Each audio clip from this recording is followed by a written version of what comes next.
So what are we going to do to come through that?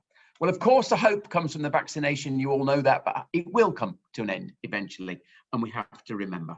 And then I would call out 4 things we've got to think about as we come up the other side, which hopefully will stimulate some debate. Firstly, this enormous challenge of retraining. All of those people who have got to think about how do we get them back into work, probably with new skills, and it needs a massive, unprecedented national effort around that retraining. We've got some great outbreaks of that in the Midlands, but frankly, not enough. And of course, we've got to think about the greening of our economy. Everybody says that, but it's actually got to be made a reality. And there's some wonderful opportunities for us to do that in a really hard-nosed way in the West Midlands. And the best example of all, of course, is the electrification of our automotive industry, the sort of poster child of West Midlands business. And if you want optimism, go and look at the battery centre in Coventry. I was there on Wednesday just to see what's happening there. And of course, we've got the bid for the Gigafactory. The money's now on the table. It's a must win for the West Midlands. And that will spur us forward to the next generation of technology there. And then also being optimistic. We've all thought about the places in which we live in the course of these last 9 months. And I do think there's a real stimuli to housing redevelopment. We're doing well at that in terms of numbers in the West Midlands, more money yesterday for brownfield redevelopment, something we can be really proud of. But how that redevelopment takes place, that's an area where think tanks like this should be thinking, what's the ingenuity going into that, the whole sort of sustainable housing piece there. And then, of course, there's the technology. And one thing I am, again, really optimistic about, our win 2 years ago to be the 5G testbed, to finish on something incredibly upbeat. Also in Coventry University, I thought I must come back to that for Majid. So I thought I'll choose an example. I was there on Tuesday and we were looking at how 5G was being used to link doctor surgeries to actually care homes.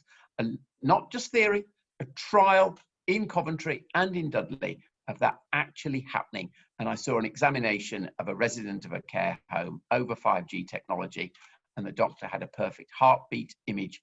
And I thought to myself, when we won that competition a couple of years ago, that's what this is about, giving brilliant care, improving the efficiency of the NHS, technology based here in the West Midlands. So however tough it's been, there are some reasons really to be very optimistic as we go into the next year. And I've got no question that we will actually come through it really on the rebound, because we've got that great entrepreneurial spirit that was leading us to a very dynamic economy before March. And I'm sure we can rekindle that. Thanks very much indeed, Chris.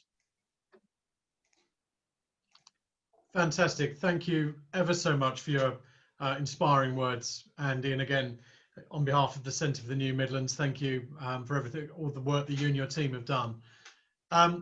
So we've had some questions come in. Good. So first of all, from Carol, do you see the housing renewal including social housing? Yes, categorically yes.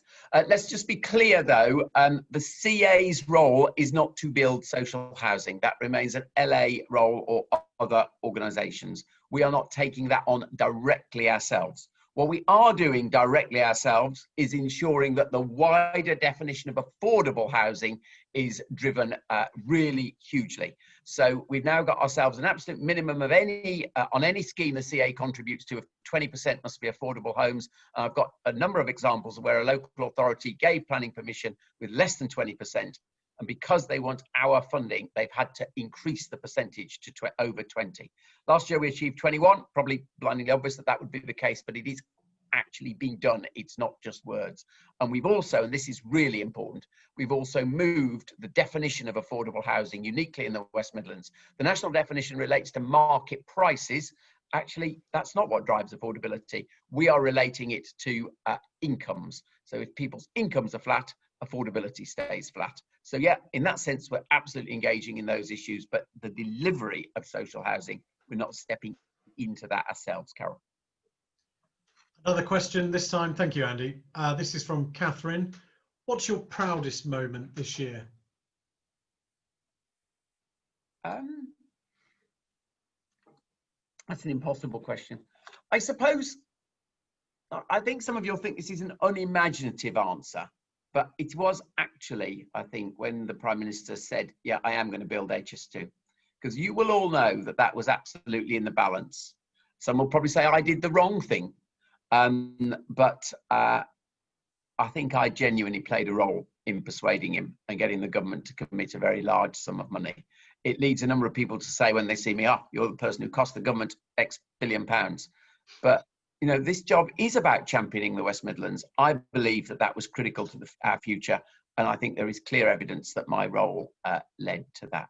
If you want something else, something that brought a very sort of different sort of tear to the eye almost, the film that the cultural sector did around for the cultural response unit did about how that sector would bounce back. That was very different, very emotional. It was lovely. It made you proud to be a person from the Midlands there. So you can take different examples for that. Thank you. Charles has asked, during the pandemic, the critical people have been key workers like nurses, care workers, community supports being provided by community organisations, social enterprises and voluntary groups and charities, sectors that have suffered most from austerity, but essential when it was really needed. So do you think it's time for a complete rethink of our economic model and our priorities? Well, in a sense, I touched on this in what I said. I fully acknowledge, and you've put it better, Charles, in terms of how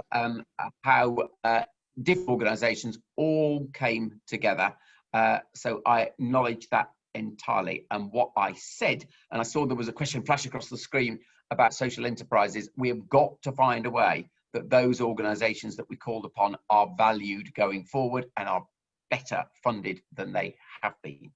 I do want, though, and I'll probably get booed by some of you for saying this, I do want to be really clear, though, that some of our success before the pandemic was actually due to dynamic companies, conventional companies doing brilliant things.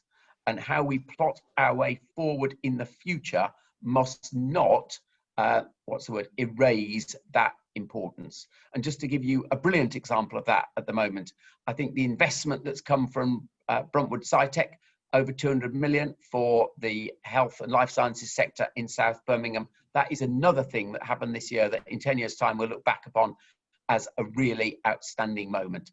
And we would be so wrong not to value the conventional company that makes that type of investment as well. Bruntwood would say I'm cheeky calling them conventional, but you will get the point. So please, I don't want us to jettison some of what actually has brought us incredible success. And through this year, there are even some good examples of that. Just a couple of final questions, Andy, because I'm conscious you're very pushed for time. And you've got other speakers, more importantly. And other speakers, of course.